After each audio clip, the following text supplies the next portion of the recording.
এক কোটিপতি যুবক যিনি গ্রামের নির্জন মাঠে বিশাল চিনি মিলের ফ্যাক্টরি বসাতে এসেছিলেন, সেই গরিব কৃষকের এক সাধারণ মেয়ের প্রতি যে অপরূপ ভালোবাসা আর মানবিকতা দেখিয়েছিলেন, তা দেখে মানবতা নিজেও চোখের জলে ভেসে গিয়েছিল। বন্ধুরা, এটি বগুড়ার কাছে অবস্থিত বেলোয়া নামক একটি ছোট্ট গ্রামের অমর গল্প। এই গ্রামটি আকারে খুব বড় ছিল না, কিন্তু এখানকার মানুষেরা ছিলেন অসম্ভব কঠোর পরিশ্রমী এবং একেবারে সহজ সরল মনের। সকাল হলেই গ্রামের সরু গলিগুলোতে গরুর গাড়ির চাকার শব্দ ভেসে উঠত, আর খেতে মাঠে কাজ করা কৃষকেরা ব্যস্ততা শুরু হয়ে যেত। চারদিকে সবুজ শ্যামল প্রকৃতির অপরূপ সমারোহ, মাটির মিষ্টি সুবাস আর নির্মল সাদাসিধে জীবনযাপন। এটিই ছিল বেলোয়া গ্রামের সত্যিকারের পরিচয়। এই গ্রামেই আব্দুল হামিদ নামে একজন কৃষক বাস করতেন। একসময় তাকে গ্রামের সেরা কৃষকদের মধ্যে অন্যতম হিসেবে গণ্য করা হতো। তার বেশ ভালো জমি জমা ছিল, খেতে ফসলও প্রচুর হতো এবং ঘরে কোনো কিছুর অভাব ছিল না। মানুষ তার কঠোর পরিশ্রম আর অটুট সততার উদাহরণ দিতে কখনো ক্লান্ত হতো না। কিন্তু সময় সবসময় একরকম থাকে না। কয়েক বছর আগে গ্রামে এক শক্তিশালী এবং লোভী জমিদারের দাপট বাড়তে শুরু করে। সে কৃষকদের প্রয়োজনে টাকা ধার দিত, কিন্তু বদলে তাদের জমির ওপর নজর রাখত। অনেক গরিব কৃষক তার জালে ফেঁসে গিয়েছিল। আব্দুল হামিদও এক বছর ফসল নষ্ট হওয়ার কারণে তার কাছ থেকে ঋণ নিয়েছিলেন। তিনি আশা করেছিলেন যে পরের বার ফসল ভালো হবে এবং তিনি টাকা ফেরত দিতে পারবেন, কিন্তু ভাগ্য তার সহায় ছিল না। পরের বছরও চাষাবাদে লোকসান হল। ধীরে ধীরে ঋণের বোঝা বাড়তে থাকল। অবশেষে সেই দিনটিও এলো যখন আব্দুল হামিদকে তার বেশিরভাগ জমি বিক্রি করে দিতে হলো। এখন তার কাছে শুধু একটি ছোট ঘর অবশিষ্ট ছিল এবং সেই ঘরেই তার একমাত্র মেয়ে আয়েশা থাকত। আয়েশা ছিল খুব শান্ত, বুদ্ধিমতী এবং কঠোর পরিশ্রমী মেয়ে। সে তার বাবার অবস্থা দেখে সব সময় চুপচাপ থাকত। নিজের স্বপ্নের চেয়ে তার বাবার চিন্তায় তাকে বেশি ভাবাত। সে পড়াশোনাও করত, আবার ঘরের কাজেও তার বাবাকে সাহায্য করত। গ্রামে তার বয়সী প্রায় সব মেয়ের বিয়ে হয়ে গিয়েছিল, কিন্তু আয়েশার বিয়ে তখনও হয়নি। কারণ ছিল একটাই, ঋণ। অনেকবার বিয়ের প্রস্তাব এসেছিল, কিন্তু কোনোটি ঠিক মনে হতো না। কখনো কোনো লোক আগে থেকেই বিবাহিত হতো, কখনো কারো বয়স অনেক বেশি হতো, আবার কখনো কেউ শুধু লোভের বশবর্তী হয়ে সম্পর্ক করতে চাইত। আব্দুল হামিদ তার মেয়ের জীবন নষ্ট করতে চাননি, তাই তিনি প্রতিবারই এমন প্রস্তাব ফিরিয়ে দিতেন। গ্রামের কিছু লোক তার এই সিদ্ধান্তের প্রশংসা করল, কিন্তু অনেকেই আড়ালে কথা বলত। কেউ বলতো, এত ঋণ অথচ মেয়ের বিয়েতে এত বায়নাক্কা। কেউ বলতো, মেয়ের বিয়ে দিয়ে দাও, অন্তত একটি দায়িত্ব তো কমবে। আয়েশা এসব শুনত ঠিকই, কিন্তু কাউকে কিছু বলতো না। সে শুধু চুপচাপ তার বাবার পাশে দাঁড়িয়ে থাকত। তার সবসময় মনে হতো যে একদিন সব ঠিক হয়ে যাবে। অন্যদিকে ঠিক সেই সময় এই পৃথিবীতে এমন এক যুবকও ছিল যার জীবনেও কষ্টের পাহাড় ভেঙে পড়েছিল। সেই যুবকটি ছিল আদনান। কিন্তু সেই সময় আয়েশা জানত না যে এই যুবকটি কে, আর আদনানও জানত না যে তার জীবনের সবচেয়ে বড় অবলম্বন সে এই গ্রামেই খুঁজে পেতে যাচ্ছে। সময় ধীরে ধীরে বয়ে যাচ্ছিল। বেলওয়া গ্রামের সকাল আগের মতোই শুরু হতো। আব্দুল হামিদ খুব ভোরে ঘুম থেকে উঠে তার ছোট ক্ষেতের দিকে চলে যেতেন, এবং আয়েশা ঘরের কাজ সেরে স্কুলের জন্য তৈরি হতো। পড়াশোনাই ছিল একমাত্র জিনিস যা থেকে তার আশা ছিল যে একদিন হয়তো তাদের জীবন বদলে যাবে। বেলওয়ার সরকারি স্কুলটি খুব একটা বড় ছিল না, কিন্তু সেখানে পড়া বাচ্চাদের স্বপ্নগুলো ছিল অনেক বড়। স্কুলের বাইরে একটি বিশাল অশ্বত্থ গাছ ছিল, যার নিচে পাথরের একটি ছোট চাতাল তৈরি করা ছিল। প্রায়ই বাচ্চারা সেখানে বসে তাদের টিফিন খেত। একদিন দুপুরে যখন স্কুলের ঘণ্টা বাজল এবং টিফিনের সময় হলো, তখন বাচ্চারা হাসি খুশিতে তাদের টিফিন নিয়ে বাইরে বেরিয়ে এলো। আয়েশাও তার টিফিন নিয়ে সেই অশ্বত্থ গাছের দিকে গেল। কিন্তু সেদিন তার নজর চাতালের কোণে বসে থাকা এক অপরিচিত যুবকের ওপর পড়ল।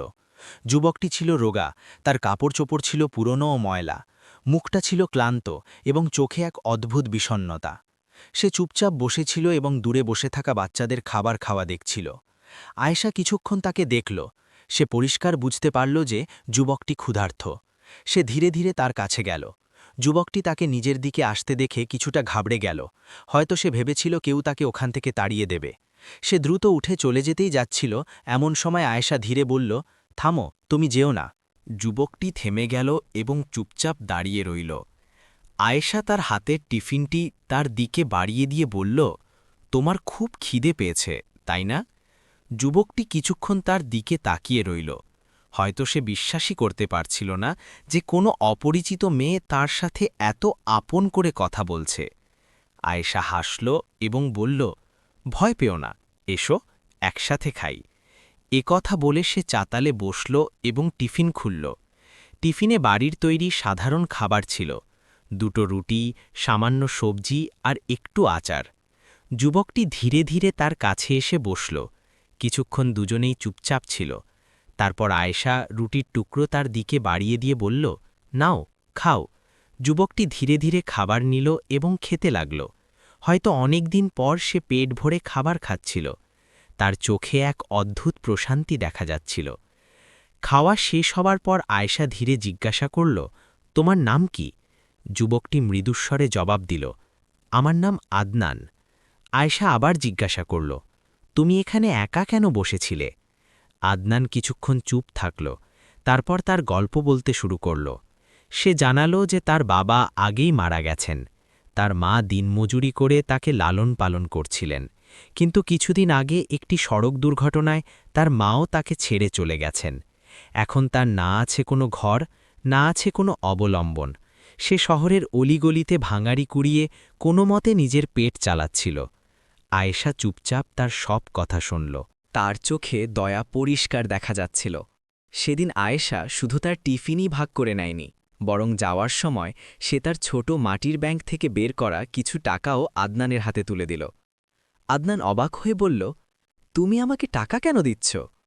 আয়েশা হেসে বলল, যাতে আজ রাতে তোমাকে না খেয়ে ঘুমাতে না হয়। তারপর সে তার চোখের দিকে তাকিয়ে ধীরে বলল, একটি কথা মনে রেখো, জীবনে যত কঠিন সময়ই আসুক না কেন, হার মেনো না। আমার মনে হয় তুমি একদিন অনেক বড় মানুষ হবে। আয়েশার এই কথা শুনে আদনান কিছুক্ষণ নির্বাক হয়ে রইল। তার চোখে প্রথমবারের মতো আশার এক হালকা ঝিলিক দেখা দিল। সেই দিনের পর থেকে আদনান প্রতিদিন সেই একই সময় স্কুলের বাইরে আসতে লাগল এবং আয়েশা প্রতিদিন তার টিফিন তার সাথে ভাগ করে খেতে লাগল। ধীরে ধীরে তাদের মধ্যে এক নিষ্পাপ বন্ধুত্ব গড়ে উঠল। কিন্তু একদিন আয়েশার মুখে আগের মতো হাসি ছিল না, তাকে কিছুটা বিষণ্ণ দেখাচ্ছিল, এবং সেদিনই এমন একটি মুহূর্ত আসতে যাচ্ছিল যা তাদের জীবনের সবচেয়ে বড় প্রতিশ্রুতি হতে চলেছিল। আদনান যখন আয়েশার মুখের বিষণ্ণতা দেখল, সে বুঝতে পারল যে নিশ্চয়ই কোনো ব্যাপার আছে। প্রথমে সে ভাবল হয়তো আয়েশা নিজেই বলবে, কিন্তু আয়েশা চুপচাপ বসে রইল। কিছুক্ষণ পর আদনান ধীরে জিজ্ঞাসা করল, আয়েশা, কি হয়েছে? আজ তুমি এত চুপচাপ কেন? আয়েশা প্রথমে মাথা নিচু করে নিল, তারপর হালকা হাসার চেষ্টা করল, কিন্তু তার চোখের বিষণ্ণতা ঢাকা পড়ল না। পরের দিন সে যখন আবার সেই একই সময় অশ্বত্থ গাছের নিচে এলো, তখন তার হাতে একটি ভাঁজ করা কাগজ ছিল। সে চাতালে বসল এবং বলল, আদনান, আজ আমি তোমাকে কিছু দেখাতে চাই। সে ধীরে ধীরে সেই কাগজটি খুলল এবং আদনানের দিকে বাড়িয়ে দিল। আদনান কাগজটির দিকে ভালো করে তাকাল। সেই কাগজে একটি বিশাল সুন্দর বাড়ি আঁকা ছিল। বাড়ির সামনে 2টো বাচ্চা হাত ধরে দাঁড়িয়েছিল। চিত্রটি ছিল বাচ্চাদের মতোই খুব সাধারণ, কিন্তু তার মধ্যে একটি স্বপ্ন পরিষ্কার দেখা যাচ্ছিল। আদনান কাগজটি দেখে জিজ্ঞাসা করল, এটা কি? আয়েশা কিছুক্ষণ চুপ থেকে তারপর ধীরে বলল, এটা আমার স্বপ্ন। আদনান অবাক হয়ে তার দিকে তাকাল। আয়েশা নিচু স্বরে বলল, কাল রাতে আমি বাবা মায়ের কথা শুনছিলাম। মা বলছিলেন যে আমাদের ঘরটা অনেক পুরনো হয়ে গেছে এবং ওটা মেরামত করা দরকার, কিন্তু বাবা পরিষ্কার মানা করে দিয়েছেন। আদনান চুপচাপ তার কথা শুনছিল। আয়েশা আরও বলল, বাবা বললেন যে আগেই অনেক ঋণ আছে, এখন আর ঋণ নেওয়া যাবে না। এ কথা বলতে বলতে তার চোখে জল চলে এলো। সে ধীরে বলল, আমাদের ঘর খুব ছোট আর বাবা অনেক পরিশ্রম করেন, কিন্তু ঋণ শেষই হয় না। তাই আমি চাই একদিন আমাদেরও এমন একটা বড় বাড়ি হোক যেখানে বাবাকে কোনো কিছুর জন্য চিন্তা করতে হবে না। আদনান কিছুক্ষণ সেই কাগজের দিকে তাকিয়ে রইল।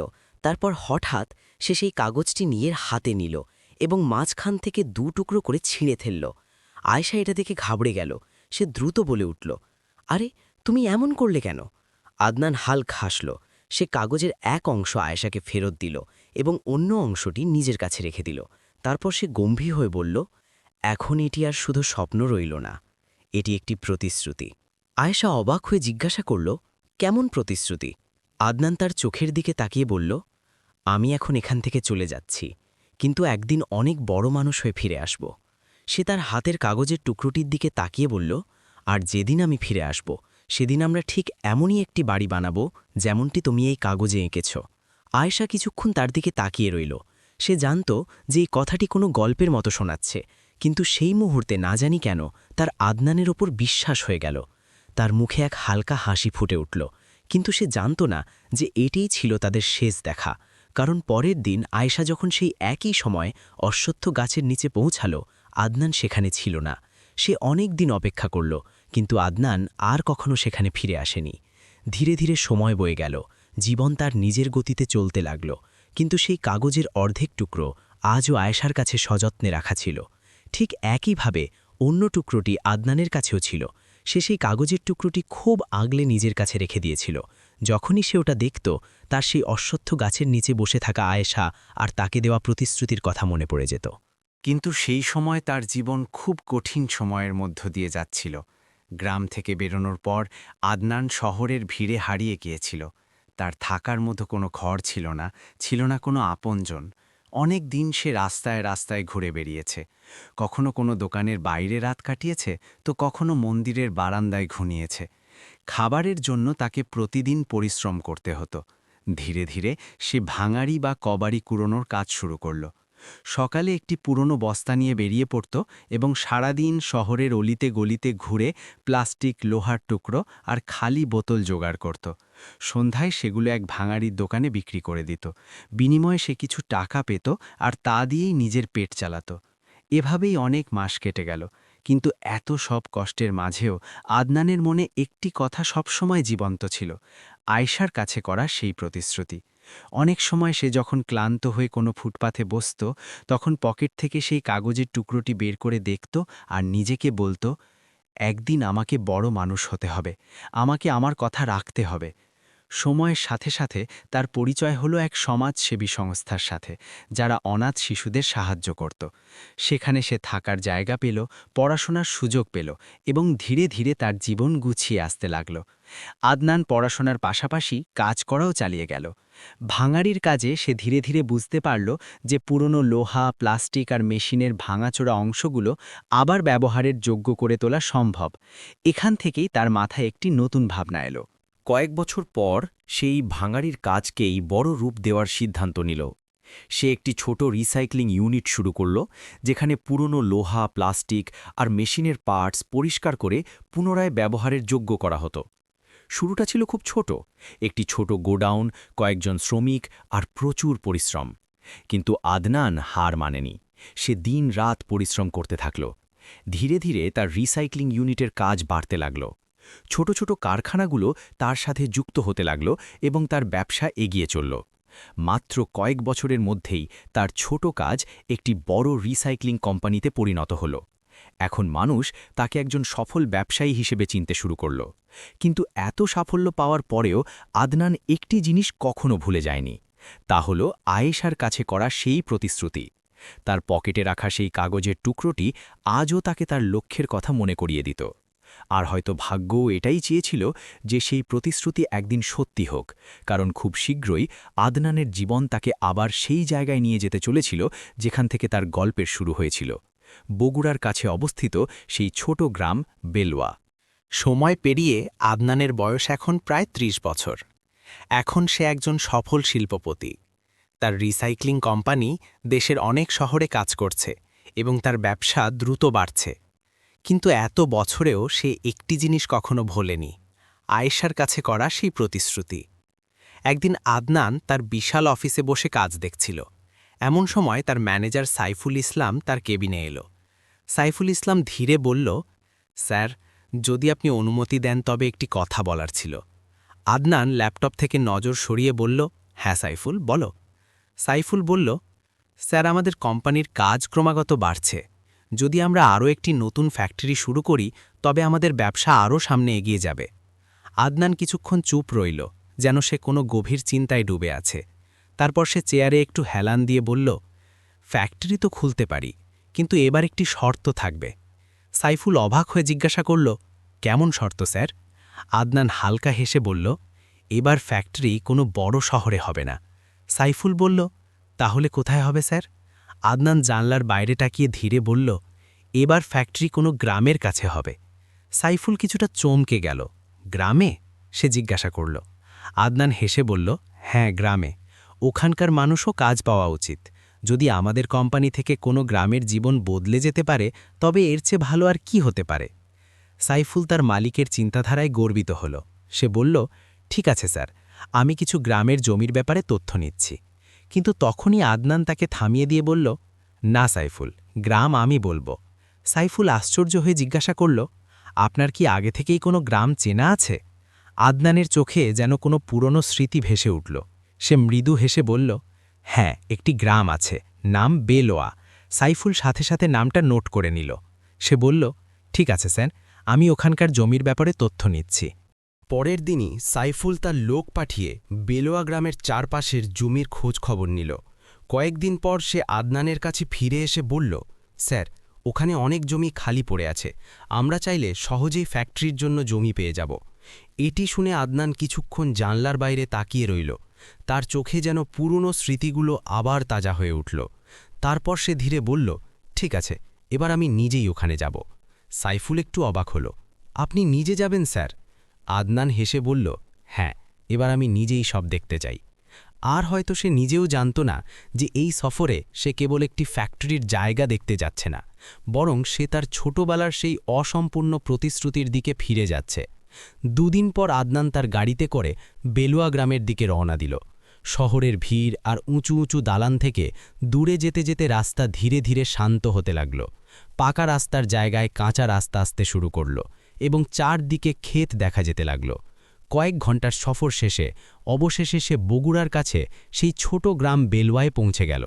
গ্রামটি আগের মতোই শান্ত ও সাধারণ ছিল। কাঁচা গলি, ছোট ছোট ঘর আর খেতে কাজ করা কৃষক। কিছু বাচ্চা খেলছিল আর কিছু বয়স্ক লোক গাছের নিচে বসে গল্প করছিল। যখন গ্রামের মানুষ জানতে পারল যে শহর থেকে কোনো বড় শিল্পপতি তাদের গ্রামে এসেছে, তখন এই খবর ধীরে ধীরে পুরো গ্রামে ছড়িয়ে পড়ল। গ্রামের সরপঞ্চ হাবিবুর রহমানও এই খবর পেলেন। তিনি সাথে সাথে আদনানের সাথে দেখা করতে পৌঁছালেন। হাবিবুর রহমান আদনানকে অনেক সম্মানের সাথে স্বাগত জানালেন।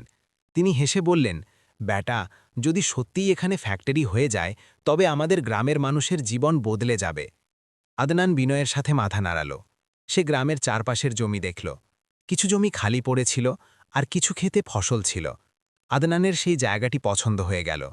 এরপর হাবিবুর রহমান আদনানকে তার বাড়িতে চা পান করার জন্য নিয়ে গেলেন। দুজনে আঙিনায় বসে চা খাচ্ছিলেন এবং গ্রামের গল্প করছিলেন। এরই মাঝে আদনান হঠাৎ একটি প্রশ্ন করে বসল। সে শান্তস্বরে জিজ্ঞাসা করল, সরপঞ্চজি, এই গ্রামে কি আব্দুল হামিদ নামে কোনো লোক থাকেন? হাবিবুর রহমান এটা শুনে কিছুটা চমকে গেলেন। তিনি বললেন, হ্যাঁ বেটা, থাকে তো, কিন্তু তার অবস্থা ভালো নয়। আদনান জিজ্ঞাসা করল, কি হয়েছে তার? হাবিবুর রহমান একটি দীর্ঘশ্বাস ফেলে বললেন, ঋণে ডুবে আছে। চাষবাস থেকে এখন আর তেমন কিছু পাওয়া যায় না। আগে তার ভালো জমি ছিল, কিন্তু ধীরে ধীরে সব বিক্রি হয়ে গেছে। এখন কেবল একটি ছোট ঘর বেঁচে আছে। তারপর তিনি আরও বললেন, ঘরে তার একটিই মেয়ে আছে, আয়েশা। মেয়েটি খুব ভালো, কিন্তু তার বিয়ে এখনও হতে পারেনি। আদনান চুপচাপ এসব শুনল। কিছুক্ষণ সে কোনো কথা বলল না। তারপর সে ধীরে বলল, আপনি কি আমাকে তার বাড়িতে নিয়ে যাবেন? হাবিবুর রহমান বললেন, হ্যাঁ, কেন নয়, তার ঘর বেশি দূরে নয়। দুজনে উছলেন এবং কিছুক্ষণ পর বেলুয়া গ্রামের একটি ছোট গলি দিয়ে আব্দুল হামিদের ঘরের সামনে পৌঁছে গেলেন। ঘরের অবস্থা দেখে পরিষ্কার বোঝা যাচ্ছিল যে এই পরিবারটি অনেক কষ্টের মধ্য দিয়ে যাচ্ছে। হাবিবুর রহমান দরজার কাছে দাঁড়িয়ে ডাক দিলেন, আরে আব্দুল হামিদ, বাইরে এসো। ভেতর থেকে এক রোগা লোক বাইরে এলো। হাবিবুর রহমান হেসে বললেন, আব্দুল হামিদ, ইনি আদনানজি, শহরের বড় শিল্পপতি, আমাদের গ্রামে ফ্যাক্টরি লাগাতে এসেছেন। আব্দুল হামিদ শ্রদ্ধার সাথে হাত জোড় করলেন। কিন্তু তখনই আদনান সরাসরি তার চোখের দিকে তাকিয়ে বলল, চাচাজি, আমি আপনাকে একটি জরুরি কথা বলতে চাই। আব্দুল হামিদ কিছুটা ঘাবড়ে গিয়ে বললেন, বলো বেটা, কি কথা? আদনান শান্ত স্বরে বলল, আমি আপনার মেয়ে আয়েশাকে বিয়ে করতে চাই। এটা শোনা মাত্রই সেখানে কিছু মুহূর্তের জন্য পুরো পরিবেশ একেবারে নিস্তব্ধ হয়ে গেল। আব্দুল হামিদ এবং সরপঞ্চ হাবিবুর রহমান দুজনেই একে অপরের দিকে তাকাতে লাগলেন। তারা বুঝতেই পারছিলেন না যে এত বড় একজন শিল্পপতি হঠাৎ তাদের মেয়েকে বিয়ের কথা কেন বলছে। আব্দুল হামিদ একটু ঘাবড়ে গিয়ে বললেন, বেটা, তুমি এত বড় মানুষ, আমার মেয়ে তো একজন গরিব কৃষকের মেয়ে, তুমি এমন কেন বলছো? আদনান শান্ত স্বরে বলল, চাচাজি, আগে আয়েশাকে ডাকুন, তারপর আমি আপনাকে সব বলে দিচ্ছি। আব্দুল হামিদ ঘরের ভেতর ডাক দিলেন, আয়েশা মা, একটু বাইরে আই তো।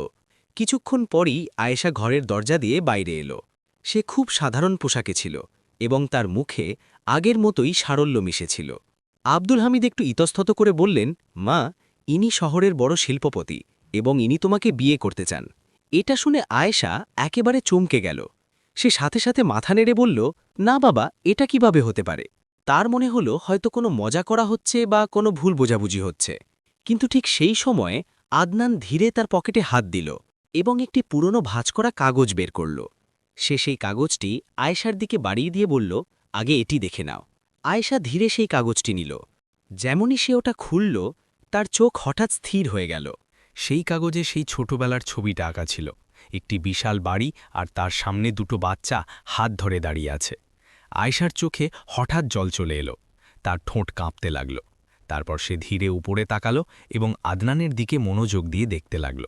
আদনান হালকা হেসে বলল, আমার নাম আদনান। এটা শোনা মাত্রই আয়েশার চোখ দিয়ে জল গড়িয়ে পড়ল।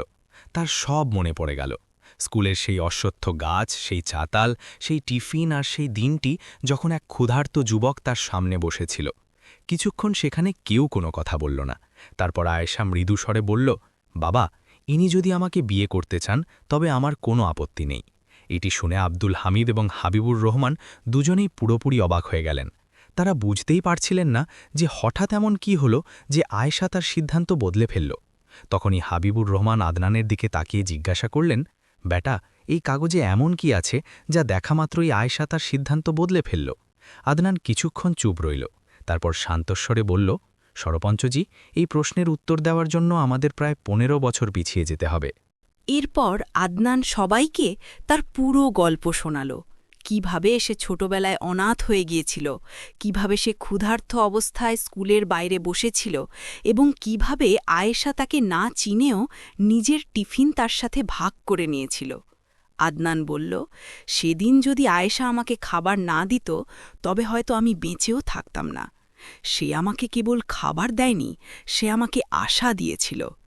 এটি শুনে আব্দুল হামিদের চোখ ভিজে এলো। হাবিবুর রহমানও আবেগপ্রবণ হয়ে পড়লেন। অন্যদিকে দরজার কাছে দাঁড়িয়ে আয়েশা চুপচাপ সব শুনছিল।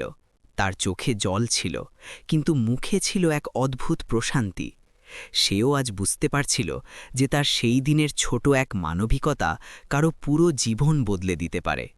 কিন্তু গল্পটি এখানেই শেষ হয়নি, কারণ আদনান কেবল তার পুরনো প্রতিশ্রুতি পালন করতেই আসেনি, সে বেলোয়া গ্রামের মানুষের জীবন বদলাতেনও এক বড় সিদ্ধান্ত নিয়ে এসেছিল। এবং খুব শীঘ্রই পুরো গ্রাম জানতে পারল যে এখন বেলোয়ার ভাগ্য বদলাতে চলেছে। আদনানের কথা শুনে সেখানে উপস্থিত প্রতিটি মানুষের চোখ ভিজে গিয়েছিল। আব্দুল হামিদ আজ বুঝতে পারছিলেন যে তার মেয়ে ছোটবেলায় যে সামান্য দয়া দেখিয়েছিল সেটি আজ তাদের পুরো জীবন বদলে দিচ্ছে। কিছুদিনের মধ্যেই পুরো গ্রামের সম্মতিতে আদনান এবং আয়েশার বিয়ে খুব সাদামাটা অথচ আনন্দঘন পরিবেশে সম্পন্ন হল। বেলোয়া গ্রাম যেন উৎসবে মেতে উঠেছিল। আব্দুল হামিদের ঘরের আঙিনায় আলো ঝলমল করছিল, মানুষের মুখে হাসি ছিল এবং প্রত্যেকে এই অনন্য সম্পর্কের কথা আলোচনা করছিল। কিন্তু বিয়ের পর আদনান বেলুয়া গ্রামের জন্য যা ভেবেছিল তা এখনও বাকি ছিল। একদিন আদনান গ্রামের মানুষকে বলল যে সন্ধ্যায় সবাই যেন গ্রামের মাঝখানের সেই অশ্বত্থ গাছের নিচের চাতালে জড়ো হয়, ঠিক যে জায়গায় প্রায়ই গ্রামের সভা বসত। সন্ধ্যা হতেই গ্রামের প্রায় সব মানুষ সেখানে পৌঁছে গেল। বয়স্ক কৃষক, যুবক এবং শিশু সবার মনে কৌতূহল ছিল যে আদনান তাদের কেন ডাকছে। আদনান সেই চাতালে দাঁড়াল এবং সবার দিকে তাকিয়ে শান্ত গলায় বলল, ভাই ও বোনেরা, আমি আপনাদের সবাইকে এখানে একটি জরুরি কথা বলার জন্য ডেকেছি। গ্রামের সবাই মনোযোগ দিয়ে তার কথা শুনতে লাগল। আদনান আরও বলল, আমি চাই বেলুয়া গ্রামের মানুষকে কাজের জন্য শহরে শহরে ঘুরে বেড়াতে না হোক। তাই আমি সিদ্ধান্ত নিয়েছি যে আমি এই গ্রামের কাছে একটি বড় চিনি মিল তৈরি করতে চাই। এটা শোনামাত্রই গ্রামে চাঞ্চল্যের সৃষ্টি হল। মানুষ একে অপরের দিকে তাকাতে লাগল। অনেকের মুখে খুশির আভা পরিষ্কার দেখা যাচ্ছিল। কিন্তু আদনানের কথা তখনও শেষ হয়নি। সে তার পকেট থেকে কিছু কাগজ বের করল এবং সবাইকে দেখিয়ে বলল, আরেকটি জরুরি কথা, এই গ্রামের যে জমিগুলো বহু বছর আগে কৃষকদের থেকে প্রতারণা করে বা অসহায়ত্বের সুযোগ নিয়ে ছিনিয়ে নেওয়া হয়েছিল, সেই জমিগুলো আমি সেই জমিদারের থেকে কিনে নিয়েছি। এটি শুনে সবাই হতবাক হয়ে গেল। আদনান কাগজগুলো উপরে তুলে বলল, এই দেখুন, সেই জমির সব কাগজপত্র আমার কাছে আছে, কিন্তু আমি এই জমি আমার কাছে রাখব না। গ্রামে একেবারে পিনপতন নীরবতা ছেয়ে গেল।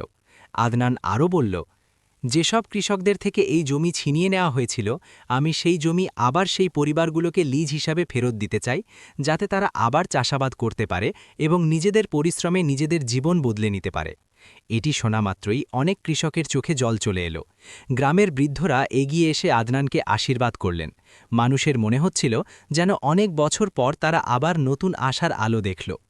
এরপর বেলুয়া গ্রামের বাইরে সেই খালি জমিতে চিনি মিল তৈরির কাজ শুরু হলো।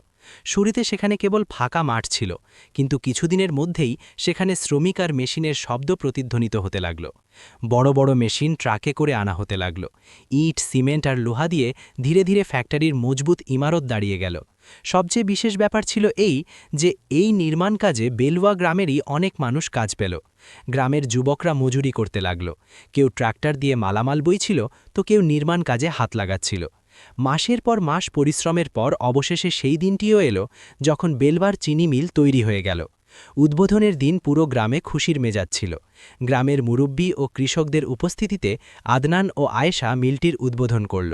যেমনই মিলের বড় বড় মেশিনগুলো প্রথমবারের মতো চলল এবং চিমনি দিয়ে ধোঁয়া উঠল, পুরো গ্রামে তালি আর আনন্দের শব্দে চারদিক মুখরিত হয়ে উঠল। এখন বেলুয়া গ্রামের ক্ষেতগুলোতে আখের চাষ শুরু হয়ে গিয়েছিল। প্রতিদিন সকালে কৃষকরা তাদের গরুর গাড়ি ও ট্রাক্টরে আখ ভর্তি করে চিনি মিল পর্যন্ত আনতে শুরু করল। সেখানে আখের ওজন করা হতো এবং কৃষকরা তাদের পরিশ্রমের সঠিক দাম পেত।